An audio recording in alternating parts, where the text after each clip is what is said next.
ready. And the day is wrong. We got March 3rd, but it's really March 4th. I don't know who wrote March 3rd down there. Thank you for calling me out. I appreciate that so Way to be on the ball, Curtis. much.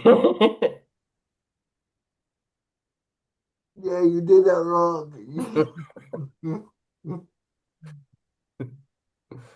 Who's that ugly guy right there?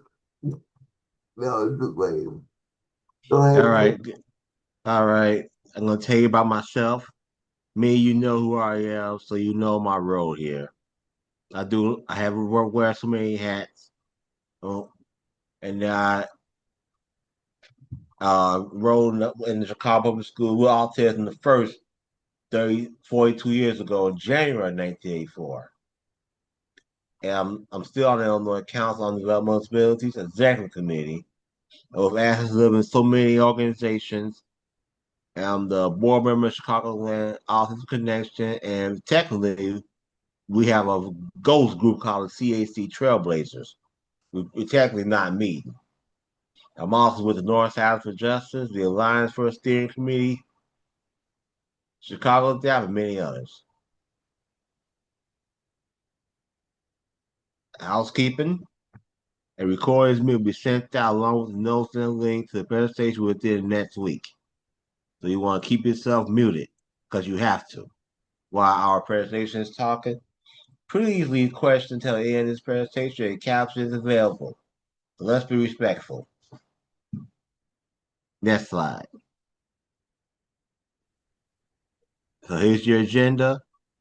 We got Access Living's Policy, Frank Lally, legislative tracker Jennifer Sands, discussion with everyone, business everyone, and we're gonna go to Rio by what we're watching. Sorry to interrupt, but somebody is asking, is closed captioning working? Oh, Jennifer's on it. We're still waiting for Lisa to join, but she should be here at any moment. I apologize. Got a meeting. Told you 6 o'clock. All right, next slide. Take it away, Frank.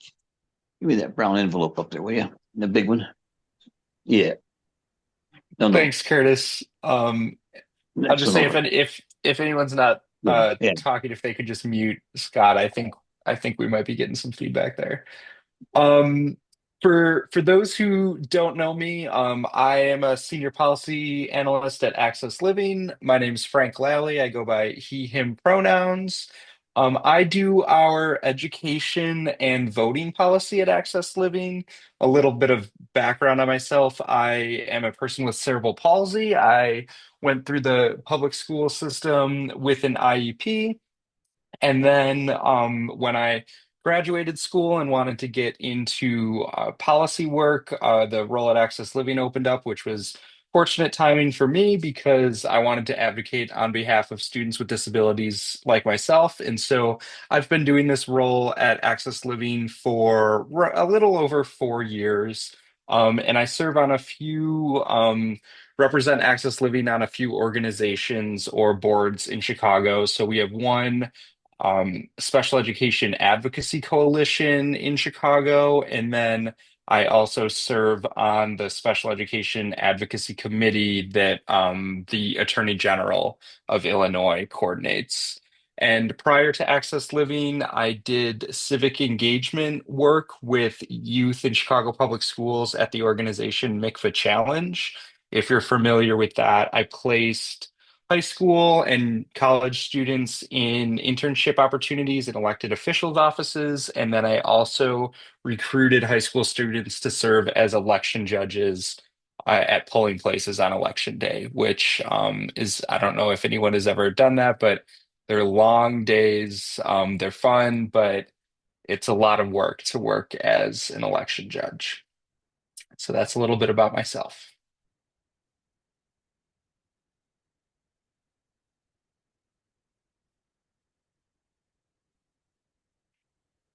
Rear, you're on mute. Sorry, guys. I'm gonna just share Frank's presentation now. And in case anyone is unable to see the chat, unfortunately, our captioner got locked out of the meeting because the same passcode did not work for her. There should be an option to use the Zoom auto captions if you find the CC button. Um, and I am just going to I apologize for stopping us, but I just want to make sure that um,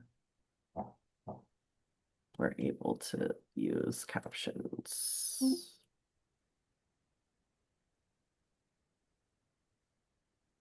Okay, you should now be able to see captioning if you press the CC button. I apologize.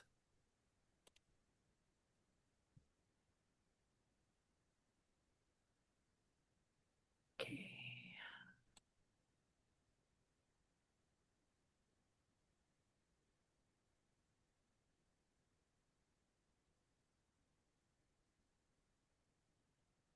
All right, thanks, Rio. So, what I'm going to talk about today are three pieces of legislation that I think the group here might be interested in.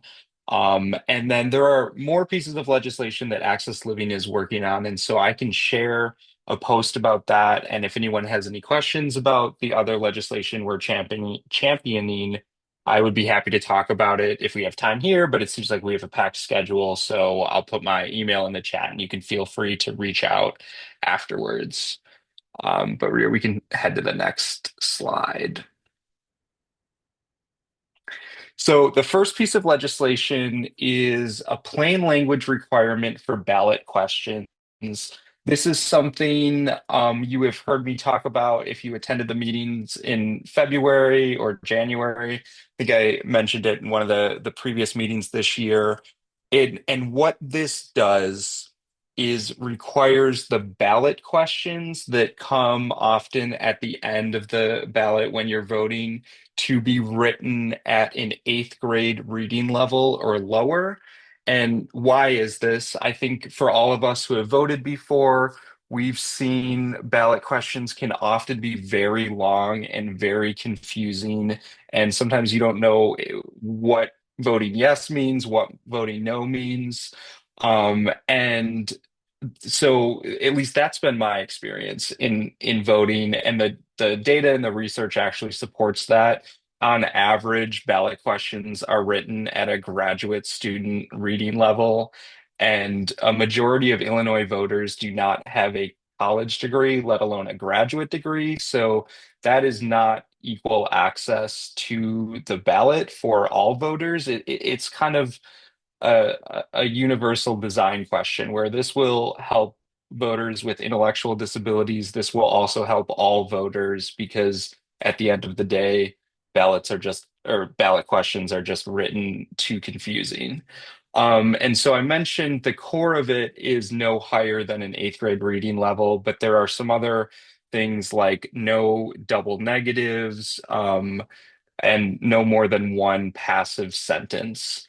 And this bill is being sponsored by Representative Maurice West, who chairs the Ethics and Elections Committee in the House. So we're happy to get a sponsor who has a leadership position in the committee that the bill will be heard in. However, when it comes to voting legislation, it is a little bit different than other pieces of legislation. How to get this bill passed is we will have a committee hearing, and hopefully we can convince the legislator leadership that this should be included in the one big omnibus legislation bill that passes. It's not like this bill will pass on its own. It will be included as an amendment to a large elections bill, or it will not be included to that amendment. So it's all about convincing um, legislative leaders that this is an important bill. If you can move on to the next slide. Thank you. So I mentioned ballot questions, but what are ballot questions? Again, when you're voting, typically you're voting for a single person, whether that be president or mayor or governor, and then senator, and then state representative, and you go down the line. And then at the end, there might be questions. And these questions could either be state constitutional amendments, where the voters have the opportunity to vote on whether or not we are adding something to the state constitution, or they are advisory questions, and that essentially means the results are non-binding, but they tell the legislators, oh, a majority of voters agree about this topic. And they can either be citizen initiated, so that means that you or I could have a great idea and we could try to get our idea on the ballot. You have to do that by going around and getting enough signatures and getting it approved to be on the ballot, or they could be legislative referrals. So the state legislature could say, we are putting this on the ballot for everyone. All right, can move to the next question.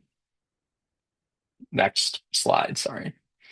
Sorry, can I pop in? I apologize, Frank. Lisa just joined us, so do you guys mind if I stop sharing so that I can make her captioner? Is that okay? Yeah, go for it. I'm so sorry. Thank you for joining Um, us, Lisa. And while you're doing that, I'm checking out the questions in the chat. And again, feel free to put any questions in the chat.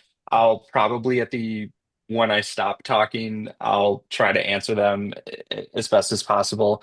So the first question, do we need to ask our reps to sign on? I think yes, we would like to get as much support as possible, especially because different than other pieces of legislation, which is just about getting enough votes for it to pass. This is about putting pressure on Democratic leadership to say that this is an important issue. And the more members that sign on, the stronger that ask is. Um, Questions about wet ink signature for petitions. That's a really good question that we could talk about later. And I'm assuming since you say you have a connection to the ACLU, um, are you familiar with the lawsuit that Pat Quinn and the ACLU is bringing about equal access to the ballot? I'll pause and let Elena give her a chance to respond to that.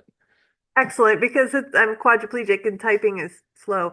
I've been talking with Pat Quinn and the lawyers with that, and I've been trying to collect information about people who want to discuss this with them.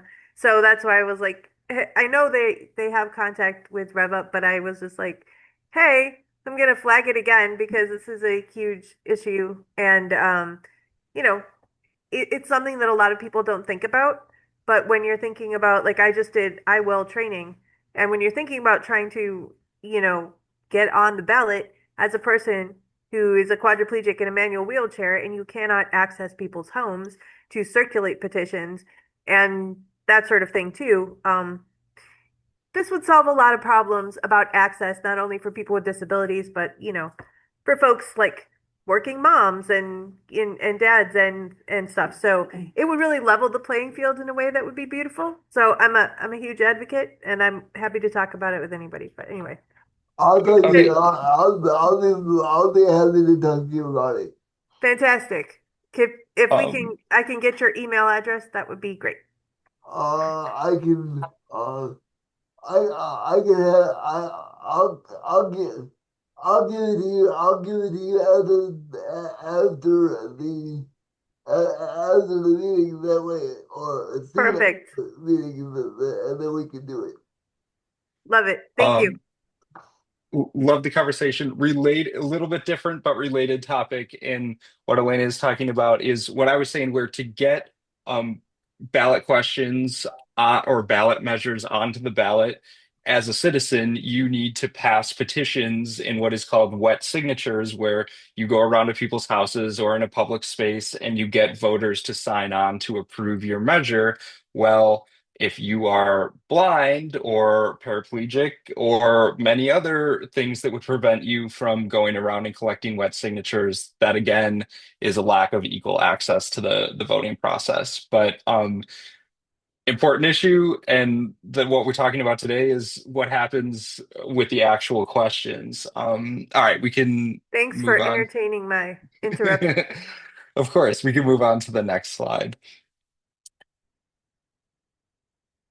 All right, so talking about it in the abstract, I hope if everyone has voted, they understand what I'm talking about with the ballot questions, but I do want to provide an example of questions that we have actually seen in Illinois in the past several years and just point out maybe the ridiculousness of some of these ballot questions. Here we have a question on the slide from 2016, and it was called the Transportation Taxes and Fees Lockbox Amendment.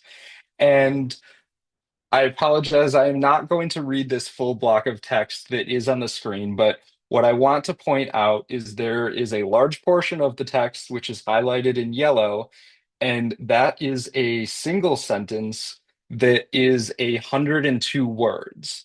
And even if these are simple words, it is ridiculous to expect a voter seeing this in the booth for the first time to comprehend what this is asking them to do if you have a sentence that is such a run-on sentence that it has 102 words.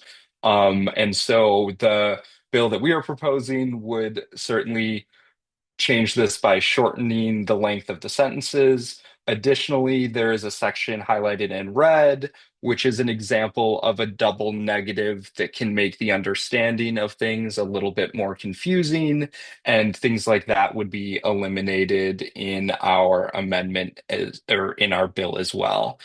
Um, on the next slide, I have proposed what this language could be changed to. So if we could go to the next slide, and I think this is my bad when I put the presentation together, it's bleeding off the side. So I'm going to read it from my own presentation that I've pulled up on the side. And this fits an eighth grade reading level, but also gets at the same concept that the question that was on the ballot gets at. And so what it would be revised to say is the proposed change adds a new section to the Illinois Constitution. It requires that any money collected from transportation taxes and fees be used only for transportation. This includes money from gas taxes, vehicle titles, and license plates. The government must spend this money to build, fix, and run systems like roads, bridges, trains, and airports. The money can also pay to enforce traffic laws. The government cannot spend this money on anything else. You are voting on whether to add this rule to the Constitution.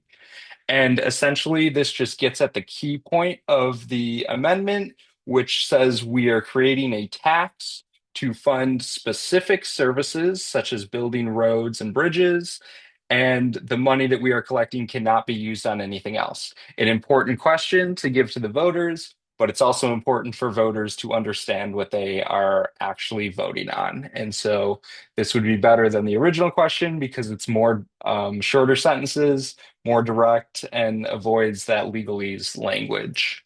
All right, we can move on to the next slide for another example. So this second example is from 2022. It was a right to collective bargaining that would be added to the US Constitution, or the Illinois Constitution, excuse me. Similarly, a very long opening sentence with 49 words. That's better than the previous proposal, but 49 words is still too many words for a sentence, in my opinion. And then the part highlighted in red is unnecessary triplets and things like that would be eliminated in our bill as well, because essentially it says prohibit from being passed any new law that interferes with, negates, or diminishes. Those words all essentially mean the same thing. It's important to be clear, so it's important that the the words convey exactly what is happening, but it's unnecessary to use all three of those words to describe what is happening. And so we can move to the next slide. And this is my stab at revising this language. And again, it wouldn't be me when we pass this law. It's not me who writes the language. It would be the Attorney General's office who decides. But my stab would be the proposed language adds a new section to the state constitution to protect workers. It gives workers the basic right to organize and negotiate their pay, hours, and safety at work. It also stops the state from passing new laws that weaken or take away these rights. You are voting on whether to add this change to the Illinois Constitution. So shorter, simpler, more to the point. All right, we could probably move to the next slide. So that is it for the voting bill that Access Living is working on. That's the really important one that I wanted to bring to the group here because I feel like it is most directly related to the work of Rev Up, and hopefully this law you feel would benefit everyone at Rev Up. I think it would benefit all voters. But because you have me here and I do voting and education work, I did want to talk about two education bills that support students with disabilities that I think are important. And since we have a group of engaged individuals that care about disability policy, I wanted to tell you about our education bills as well. I'll be quicker with these. So the first bill is HB 4068. And this creates timelines for the implementation of school 504 plans. If you attended public school, chances are you either had an IEP or a 504. Most students with disabilities have an IEP. I had an IEP, but I think roughly the breakdown is 75% to 25% with 504 plans. And Illinois law does a great job explaining the rules and setting the rules and regulations for the implementation of IEPs and the accommodations that students get for IEPs and what happens if you are not getting those accommodations and everything like that. However, Illinois law does not really say anything, hardly anything, about the implementation of 504 plans. So this would create a timeline from when a student is identified as having a disability and needing a 504 plan that would mirror what the state laws are for implementing IEPs so that if you're a student, you can get your 504 implemented in a timely manner. It also requires the immediate implementation of individual healthcare plans for students that require more immediate services. And we're thinking with healthcare plans, things like asthma or diabetes, where it's a safety immediate safety issue for a student, and they need the school nurse or someone in the office to have the tools they need to meet the healthcare needs of a student. And why is this important?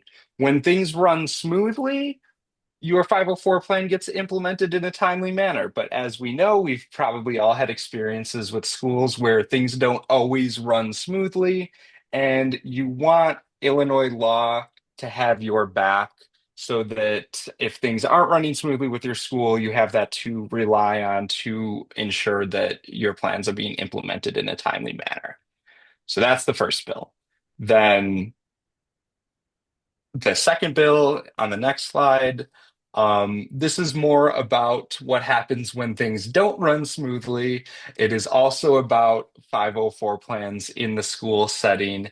This bill creates a structure for 504 hearings in Illinois. It sets impartiality and training requirements for 504 hearing officers. And what is the background behind that? If you've been reading the news, in the past year, you know that the president is trying to dismantle the Department of Education, which Not great. And if you are a student with a 504 plan, historically, if you feel like your rights were being violated, you could submit a complaint to the Office for Civil Rights, known as OCR, within the Department of Education. OCR would investigate your complaint and then issue its finding. And if you were correct that your rights were being violated, the finding would say the school needs to change their behavior and give you your accommodations. Well, in the past year, since the president has been working to dismantle the Department of Education and OCR, that's no longer an option for families to go to seek a remedy. And so, what this bill does is creates a system within Illinois.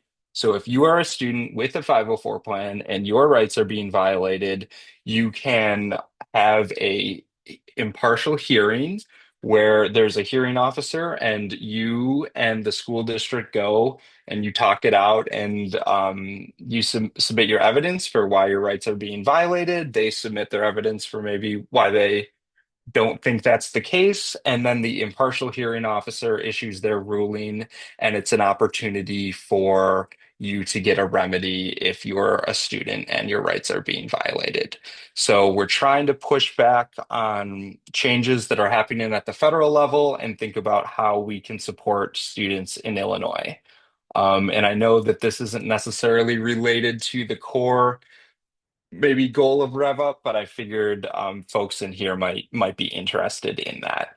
But what I'm really hoping for action on and people submitting witness slips and things like that is the plain language bill because I think that will help create equal access to the ballot for all voters.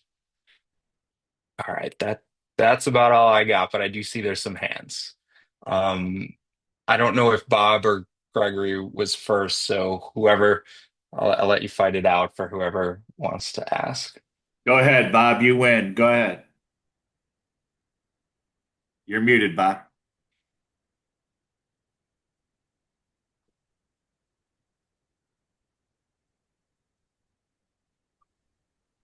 Okay, the, you know, you know about the lawsuit that everything with 504 and because I just wrote I just wrote a letter to the legislator. So what I'm asking is if Access Living knows what's everything with the 504 because they're trying to get rid of some stuff, like get rid of basically get rid of 504 or get rid of some things in 504. So I guess my question to you is what uh, what is Access Living doing to make sure that that doesn't happen? I mean, that's the important question. I think that a lot of disability advocates in Illinois are asking is, what are we doing if the federal courts or federal government is kind of working against us. And for the most part, myself and my colleagues were proposing bills in Illinois that make, because we feel like we have the most influence and control here, where if things happen at the federal level where disability rights and disability rights enforcement is being stripped away, can we force our state to still uphold those rights? And so I gave a few examples in education, but I know healthcare is another area that like federally is on the chopping block. And then there's another bill which I'm going to put in the chat here is we're calling it the Disability Protections Conservation Act. And the state actually has a state civil rights act, but that civil rights act in Illinois does not address disability. And we're looking to amend that act so that disability protections are put into our state civil rights act so that um, there's some more enforcement at the state level. And so I just put the name of that bill into the chat. Um, I'm looking in the chat. How can I help? Well, first Gregory had his hand up, so I'm gonna let him answer his question, and then we'll get to the how can we help? Probably a super easy question too. Are all your bills in committee and able to be slipped?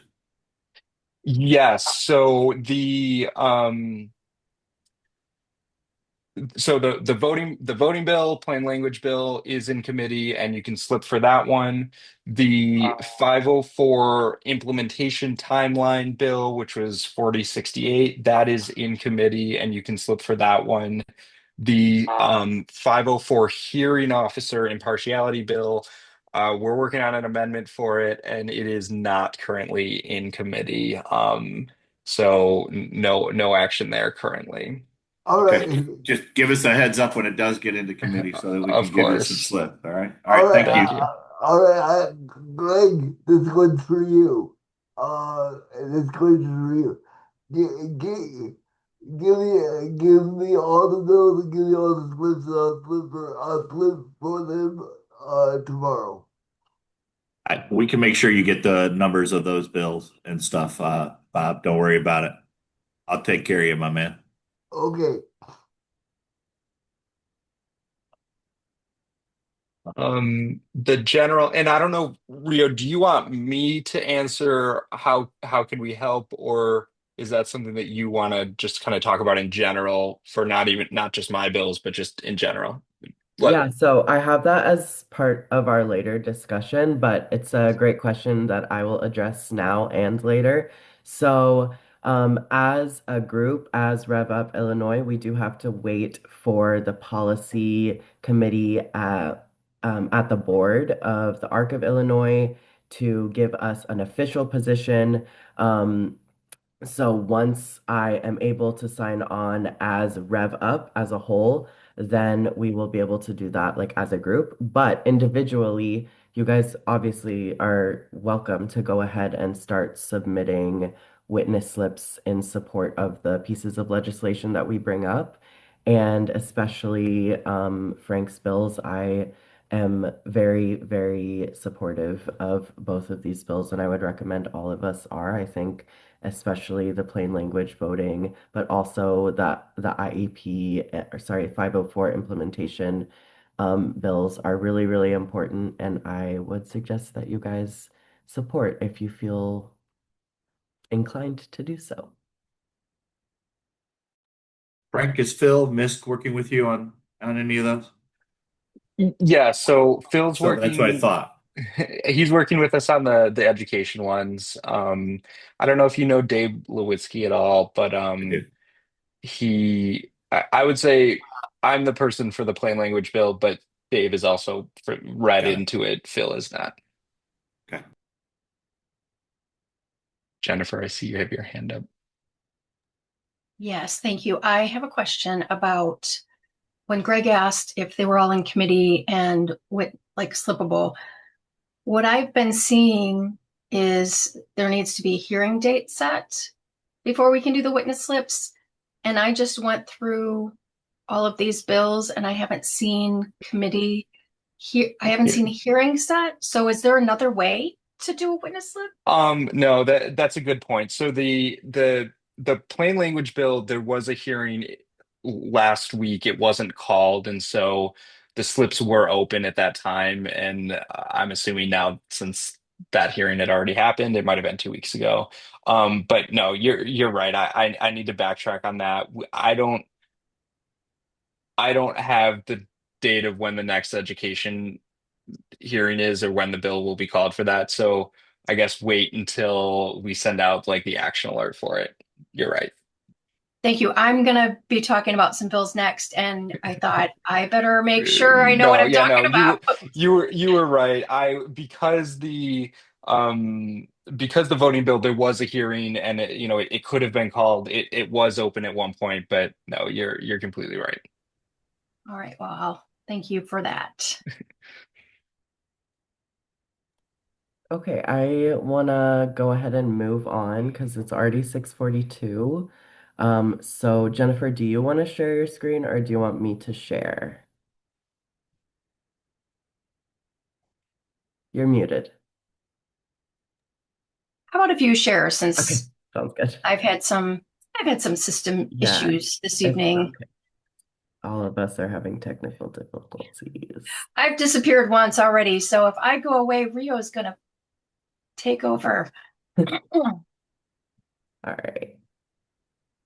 And for those of you who can't see the chat, I did drop a link to, sorry, which one was it? I think the 504 bill in the chat.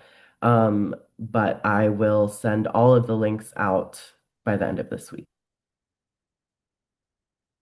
So I'm really excited about this. We have been getting more and more bills that we are wanting to follow in Going Home Coalition, and Rio and I were like, how do we keep track of all of this? So we've made a bill tracker and listed the bills that are related to disability that we are aware of. And what we've got here is 5 pages of bills where we've listed the bill number, the bill name, a brief description of what it is, the current status, and then the lead sponsor being like the organization that is working, like there's a lot of access living bills on here, and then the legislative sponsor. A lot of times there's a lot of co-sponsors, but we primarily just did the first 1 or 2 that introduced it at the first reading. So one of the things with this is as we go through this, you'll notice that most of them are in committee. Some of them say that they're on the House schedule. And I think I am missing a column in here where we actually have, when it's on the schedule, a couple of them, we have the date. So I'm going to have to redo this document so that we get that column in there.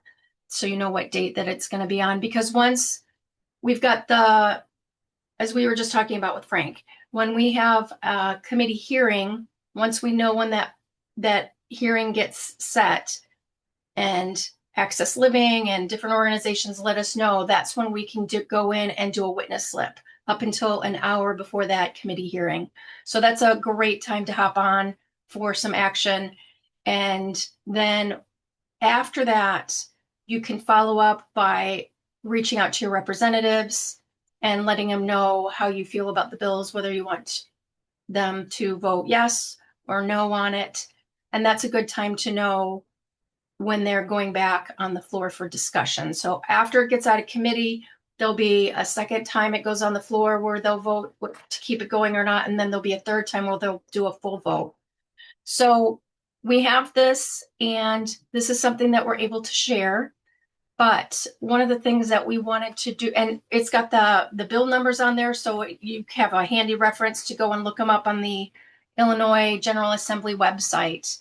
But as Rio had mentioned earlier, as the Going Home Coalition, until we've got to go through a process to get approval from the Arc of Illinois. But rather than Rio and I, as working here, just deciding all of that, that really should be a community decision within the Going Home Coalition. And so that's one of the things that we want to give everybody an opportunity to say whether you think different pieces of legislation are worthy of us supporting or not. And then once we have that information, then we can bring that to the ARC executive director and the policy committee and the board of directors so that we can be official about it and get that out there. There are a couple that we do have permission. One is the humanizing long-term care bills. There's a group of them on here where that is the focus for that is to the goal of that is to get appropriated money to help people that are getting out of congregate care setting and back into the community. So there's several bills for that. And then there is one other one in Rio. My brain just went blank. What was our second one? Kiki's Law. Oh, yes, Kiki's Law. In my brain, I'm almost like, yep, that's done. But no, we still have some work to do on that. For Kiki's Law, I'm very excited about that. I saw today it's on the Senate schedule. Last I saw it was for the second reading, but now it's going to be for the third reading. And this is going to be a time we'll be able to, if you just watch social media, we keep putting some things out there so that you can know to call your legislators and let them know how important it is for this bill to be passed and come into law so we all have a protected right to use our medical equipment to keep us safe. So we can share this. Again, I'll get that other column in there. That's the helpful one. And then if you have any feedback, I would love to hear that. And I think that's about all I have to say for this. I'll turn it back over to Rio.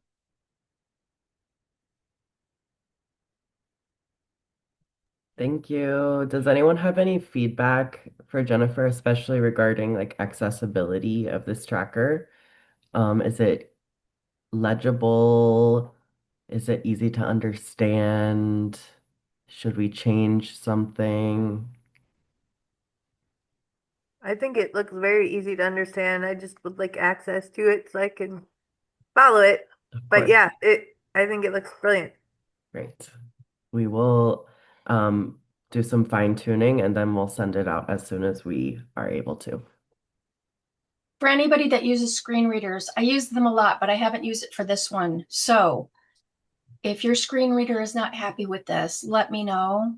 And I will put this in a different format because that's really important.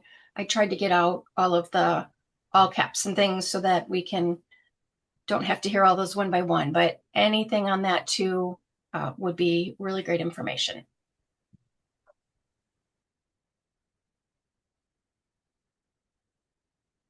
All right. Anyone else have anything to add about that? Amber said in the chat that it looks great. Awesome. Thanks, Amber. Okay, cool. So it's 5:50, so I'm gonna pass things back to Curtis and share my screen yet again. Sorry, guys.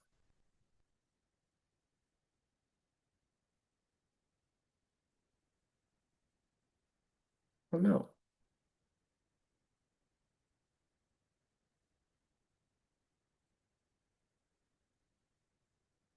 Okay.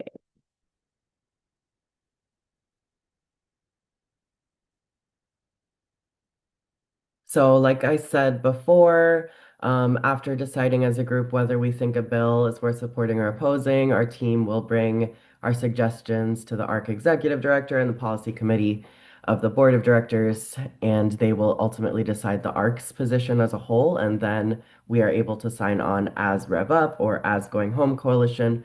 But like I said before, if you feel strongly about a bill and you'd like to support it, please go ahead and do so because the more slips, the better. Curtis. Okay, we were all talking about April meeting and other meetings going forward. And we were talking about should we change to Tuesday or Thursday? The comment for the DAP meeting occurs on the first Wednesday every night. Let us know if April 1st does not work, 'cause that's a Wednesday at the same time the DAP meeting. So, so I recommend we move it to a first Thursday night. So the first Tuesday night we got this pretty proper rate plan meeting, which I'm on. Anyone else have any suggestions for April meeting topic or date? Tuesday night, give a thumbs up, says It Jen. will be like evenings, right? Yes, we'll keep it Yeah. in the evenings. Okay. Any evening's good for me. Okay, great. Tuesday nights are never good for me. Okay. So Jennifer put two comments in the chat. One says Tuesday night, the other says Thursday. If you have a preference towards one or the other, go ahead and give a thumbs up. If you are like, don't do this night, I want to know that because Um, let's see. Are you humble? Are you giving thumbs up to Tuesday or Thursday? Shirley says Thursday. Thursday. Okay, so it seems like everyone is down for Thursdays. Should we schedule our April meeting for Thursday? Barb, go ahead. Yeah. And are we talking the first Thursday of the month? Yes. Yes. First Okay. Thursday. And then the Going Home Coalition meetings fall on the third week of the month, and we've been doing Wednesdays. Because I know the Humanizing Long-Term Care meetings are on the second week of the month. Bob? Yeah, I was just asking, why we're going from Wednesdays to Tuesdays to Thursdays. Because Curtis brought up that the ADAPT meetings happen on the first Wednesday of every month. And I know that there are folks in ADAPT who would probably come to these meetings if they were able to, and vice versa. So that's why we brought it up. But if we have like if more people are like, no, keep it, then you should make that known as well. I don't mind going to Thursday. The only thing is, uh,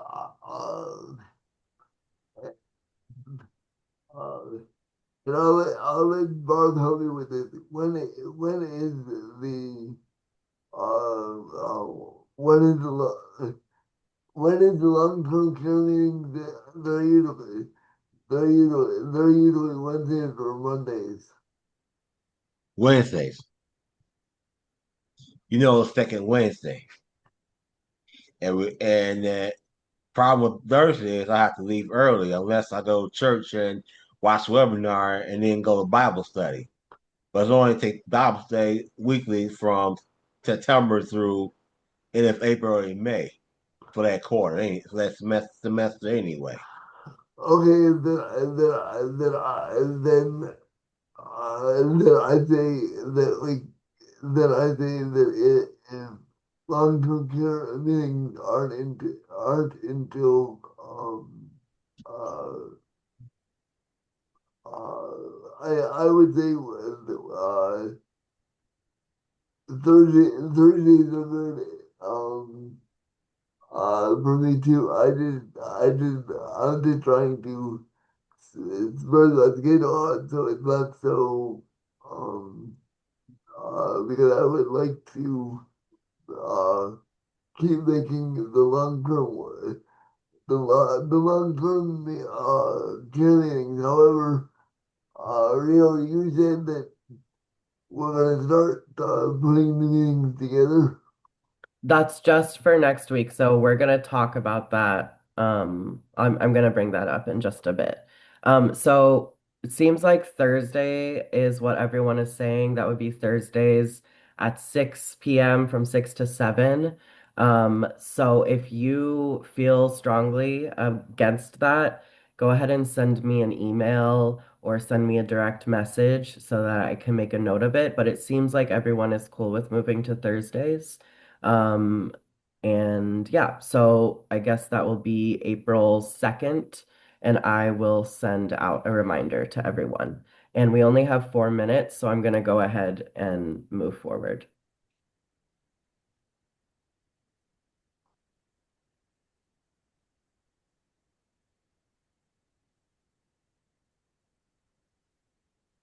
Okay. So last, I think it was our last meeting, we discussed possibly holding voting office hours for folks to come and ask questions about the voting process, look at sample ballots. We can help you find your polling place. We were thinking of having that March 12th, 12 to 1 p.m. Would folks still be interested in that? Is that something that you need? Is that support that you need? It wouldn't be a formal meeting. You could kind of just come in and ask us a question and then go out. Do you want to just let me know in the chat?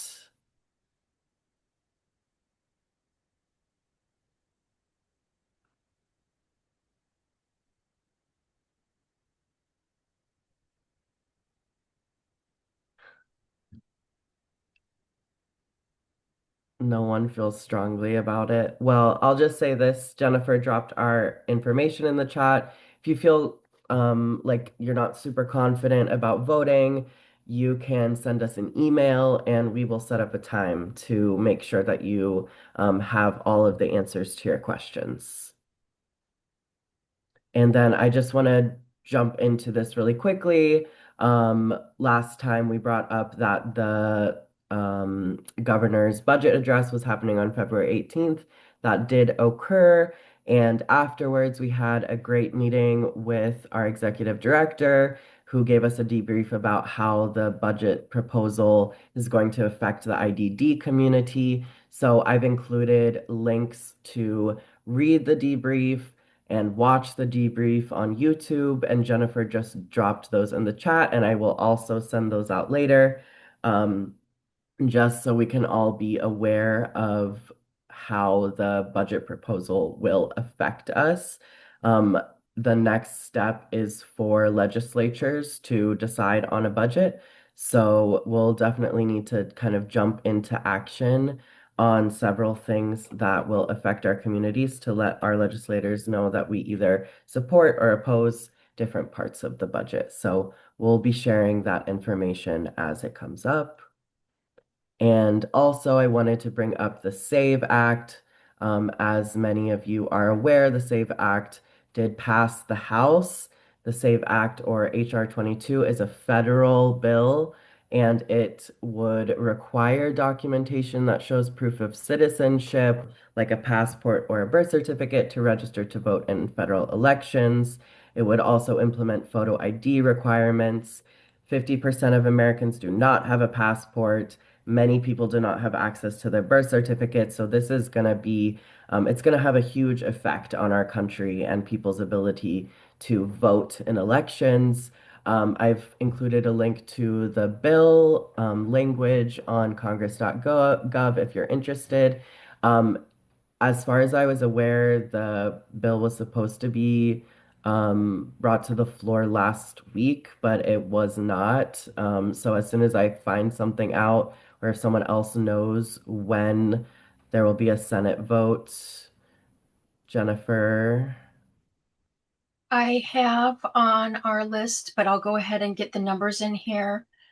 There are two bills that the names are slightly different. The American Safe Act. Mhm. They are on that chart, but I'll put them in there so you can look at those directly as well. Thank you. All right, and now moving forward, I know it's 7 right now, so I apologize. Next week, we are having our Going Home Coalition meeting because I have the privilege to go to the Disability Policy Seminar the week of the 22nd, so I will be unable to lead our Going Home Coalition meeting that week. So instead of having separate meetings between the Humanizing Long-Term Care campaign and us, at the Going Home Coalition, we're going to combine our meetings to have a mass mobilizing meeting because we're going to be discussing how we can support the Humanizing Long-Term Care Coalition as they work to get their bill passed. And as many of you who are in this room know, Humanizing Long-Term Care's work is very aligned with our work at Going Home Coalition. We both are part of the same fight. So this is a really great opportunity for us to form connections across the spectrum of disability. I've included a link here. That's going to be next week from 6 to 7:30. Their meetings are 30 minutes longer than ours, so if you're unable to attend the last bit, that's okay. But I would really, really encourage everyone who's here to join, even if you don't feel like you're part of Going Home. It's going to be a really, really great opportunity to learn about an incredible bill and meet a really great group of organizers and advocates who are just really aligned with our work. And then finally, we have our last legislative advocacy series that is happening next Monday, and it's how a bill becomes a law at the federal and state level. So if you were part of this discussion, you felt a little bit confused about the process. There's committees, there's hearings, the bill gets read several times, there's votes. if you don't understand how that works, this is going to be a really great overview for you to be able to understand that process. Hey, real, just so you know, I'm going to be at DC. Where are you going to be? Oh, nice. Cool. We should meet up. I would love to Okay. meet up. We should have like a self-advocate or yeah, like a going home or something, lunch or something. And then finally, don't forget to vote. Election day is March 17th, and you can go ahead and early vote now. If you're sending in a mail-in ballot, we recommend that you send it in no later than next week. So next Tuesday is a week before the election.